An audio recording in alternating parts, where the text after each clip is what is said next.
Mga kaibigan, ang daming nangyayari. Well, una-una, sumuko na po si Pastor Quiboloy. Doon din siya sa kingdom sumuko. No? So, dinawin po natin hindi siya nahuli. Siya po ay sumuko sa ISAF. Siguro, binigyan tugon rin niya yung mga recommendation ni Senator Bato at saka ni Senator Amy na sumuko na kasi parang sayang man yung kingdom kung talagang isasalawlain nila paghahanap sa kanya. No? Ako naman, ang tagang nagwo-worry ako dyan, yan ay isang banal na lugar. No? Yan ay sagrado sa mga nananampalataya at habang patuloy sila naghahalughog dyan, syempre, nababastos yung lugar. So sa akin, mas mabuti na nga na sumuko si Pastor Quiboloy. Ang ating alalahanin na lang, yung kinatatakot ni Pastor Quiboloy na siya ay i-render sa US. Alam niyo yung rendition na yan? Sa Amerika kasi bawal ang torture, no? Pero ang ginagawa nila, kung gusto nila manorture, dadali nila sa isang tinatawag na black spot. Isang lugar sa daigdig na hindi sa Amerika kung saan nagkakaroon ng mga torture at doon sila ito torture, no? So yan yung mga tinatawag nila mga CIA black holes. At yan naman ang kinatatakot ni Pastor Quiboloy. So ang hinihingi sana niyang kondisyon para siya ay sumuko ay hindi siya isusurrender sa Amerika. Well, titignan natin ngayon ang anong maging aksyon ni PBBM, no? Siyempre, dahil may kaso sa Pilipinas, dapat lokal na hukom ang magkaroon ng jurisdiction sa kanyang pagkatao. In any case, yung kanyang warrant of arrest ay inisyu ng Pasig RTC. So dapat dadalhin siya doon sa Pasig RTC, no? At dapat doon siya haharap sa kanyang kaso sa Pasig RTC at hindi kung saan ibang parte ng daigdig. Kinakailangan bigyan muna natin ng galang ang soberenya ng mga kaso ng mga korteng hukuman ng Pilipinas bago mga dayuhang mga korte. So sana yan nga po mangyari kay Pastor Quiboloy ngayong narariyan na siya at po pwede nang umusad ang kaso niya. No? Kampante naman ako na dahil rehash yung mga kasong yan, hindi naman mapapaniwala ang hukom, no, na siya ay guilty. So yung minsan na-dismiss na yan ng piskalya pa lang, mantakin nyo. Proof beyond, ano pa lang yun, probable cause pa lang, na-dismiss na ng piskalya, how much more kapag proof beyond reasonable doubt, no? Siyempre mas mahirap mapurebahan yun, no? So sa aking palagay, madidismiss din ang mga kaso ni Pastor Quiboloy. Kaya lang yun nga, nag-worry siya na baka mamaya isurrender siya ng Marcos administration doon sa mga Amerikano, no? At siya ay magkaroon ng maging biktima ng extraordinary rendition sa Amerika. Sana wag naman po, bantayan po natin, no? Dahil siyempre, lahat tayo may pakialam dyan. Soberenya ng Pilipinas ang pinag-uusapan. Kapag merong kaso ang isang Pilipino sa isang krimen na nangyari sa Pilipinas, dapat tanging Pilipinong hukuman lamang ang maglilitis, no? So tignan po natin ang mga susunod na kabanata dito kay Pastor Apollo Quiboloy. Pero siyempre po, for the books itong nangyaring ito, itong hapon ito, bago mag-surrender si Pastor Quiboloy, doon, bukod pa doon sa 3,000 na mga pulis na nasa loob na ng kingdom, nag-order pa ng 6,000 na naman. Mantakin nyo, 9,000 policemen ang lulusob dapat doon sa kingdom. Kaya siguro minabuti na ni Pastor Quiboloy na sumuko kasi nga baka tuluyan ng masira yung kingdom, no? With 9,000 na policemen, no? Pero iba po siyempre ang pagsuko, iba yung paghuli, no? So siya po ay sumuko sa militar, hindi po siya sumuko sa kapulisan, and there were 9,000 of them. So siguro, sabi niya, kung ako ay magpapaaresto, hindi ko bibigyan ng credit itong si Torre, no? Hindi siya dapat magkaroon ng credit sa pagkahuli sa akin, so mas mabuti pang mag-surrender na ako sa militar. At yan nga po ang nangyari. Pinaka-latest, kumpirmado na po, kanina po ayaw po nating ayaw pa nating mag-live kasi hinihintay natin kung ano ba talaga yung istorya. At least kahit papaano po ngayon, malinaw na po sa atin yung mga naganap, no? Ang totoo po naganap, sumuko at hindi po nahuli, no? Magkaibang bagay po yun, yung pagsuko at paghuli. Siyempre,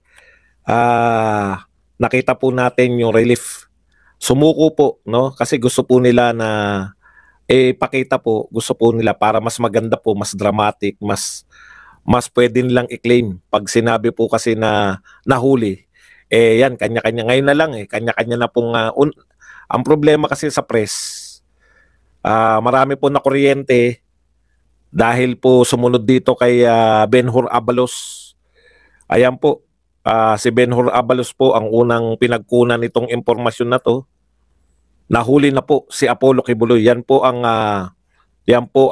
post ni Ben-Hur Abalos, ang DILG. Siguro siya yan, no? At kagyat naman po itong alam nyo, kagyat naman pong nagunahan yung mga mga bida-bidang media, no? Na sa post lang na yan, ay dumami po yung kwento. Actually, wala pa po nagkukwento sa kanila Alam kagad nila na ito ay nahuli. Hinuli daw si Pastor Quiboloy sa KOJC. Ngayon po, pahiya po yung mga nagsasabing nahuli. Napahiya po yung mga nagsasabi na nahuli na o hinuli na. Ayan, dahil ang katotohanan po, ito po, katatapos ko lang pakinggan yung live po na video ng mga PNP spokesperson, no? Yung PNP spokes po ay napatunayan po natin, ito po yung pagkakasabi, no, ng PNP. Siyempre, kinakailangan meron sila yung dahilan, no? Tatandaan po natin sa hearing po na ginanap ng Senado ay nanawagan din po si Senator Bato na sumuko na po sa otoridad si Pastor Kibuloy para matigil na rin ang mga kaguluhan. Pero hindi po si Pastor ang may kagagawa ng kaguluhan, kung hindi yun pong pinadala po diyang sangkatutak. Okay? So ngayon po medyo mapapahinga na po ang lahat. Yung mga tao po sa KOJC, kahit po hindi man ganyan yung inaasahan natin, mapapahinga na. Total, yan naman po yung gusto rin mangyari ni Pastor Kibuloy, no? Hindi naman po niya dinideny, gusto niya naman sumuko. Matiyak lang. Isa lang nga yung kondisyon, matiyak lang na hindi siya ite-turn over sa United States of America. At dahil po naman sa hindi naman po talaga tinurn over lang po siya dito po sa mga kapulisan. So ngayon po, kasalukuyan ay hawak na po ng kapulisan, no? Turn over na po sa kanila. Ang pagkakalam po natin ay sumuko po at hindi nahuli at hindi po sa PNP. Sabi po ng yung opisyal na pahayag po muna. Sa opisyal na pahayag po sa tulungan ng ISAP at saka ng PNP. Pero kung susuriin po natin, kung kasama po yung PNP diyan sa pinagsukuan, dapat alam ni General Torre, 'di ba? Alam niya yung naganap. Pero nung bandang una, ini-interview siya, talagang ipaubaya na kay DILG. So talagang ito po ay mas pinaniniwalaan natin na pinili po ni ni Pastor Kibuloy. Nalito ni Pastor Kibuloy na sumuko po sa AFP o sa ISAP. Dahil po sa negosasyon, ito po sinabi, negosasyon sa pagitan ng liderato ng ISAP, PNP at saka ng